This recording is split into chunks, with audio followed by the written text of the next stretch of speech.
Did you know that when you're sick, doctors may not be giving you the medication you really need? Well, there are doctors and there are doctors. And I say this because they're the ones who are really focused and committed with their ethical and humanitarian responsibilities. And then there come the fake doctors who put their personal interests above their patients' wellness.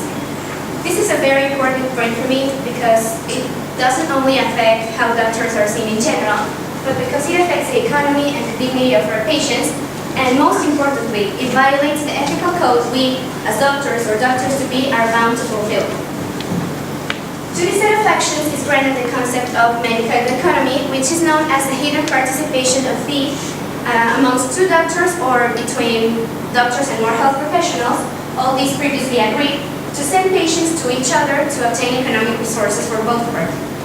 This is accompanied by the fact that sometimes the laboratories themselves are the ones who force doctors to participate in this path of corruption. This practice can be noticed when the doctor asks the patient to go to a certain specialist or laboratory, or when they prescribe extra medicine. This crime is a shame of the practice of medicine and has spread in Mexico throughout the years. It is well known that at least 30% of every laboratory that exists in Oaxaca participates in this. It means that 3 out of 10. The amount of money that doctors get fluctuates between 20 to 50% of the gains, according to the Mexican Journal of Clinical Pathology.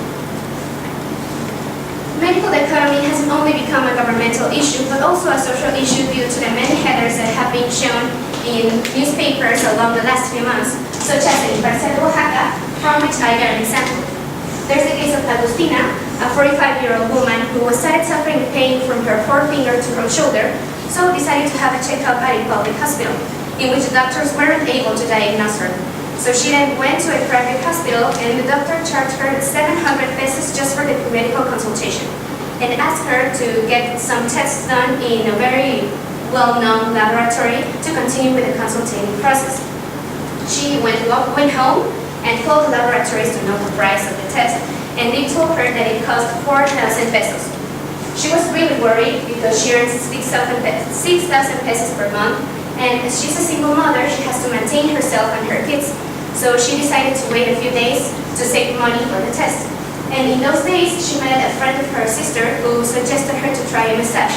And that's what she did, and just one day after she got done the massage, she was completely recovered. So nowadays, she acknowledges that she may have fallen free of the economy. Now let's talk about the consequences. I'd like to first talk about the ethical aspect by bringing up the Declaration of Geneva, which is a note that outlines the professional duties of physicians and affirms the ethical principles of the global medical profession. Thus, by practicing the economy, what health professionals are doing is breaking this oath with vital importance. And although it doesn't really represent any legal repercussion, it's an unethical and immoral conduct that may disgrace the medical profession and could also damage the doctor-patient relationship. Now, equally important, we have in Mexico reforms such as Articles 48 and 419 of the General Health Law that say that hospitals, laboratories, drugstores, or any other diagnostic services are forbidden to pay fees to doctors just for the fact that they bring to them patients who get tests done or to have surgical interventions. It's been more than 8 years since doctors here in Oaxaca have tried to incorporate this economy issue to the state health law, but this hasn't been possible due to the lack of complaints and evidence against this crime.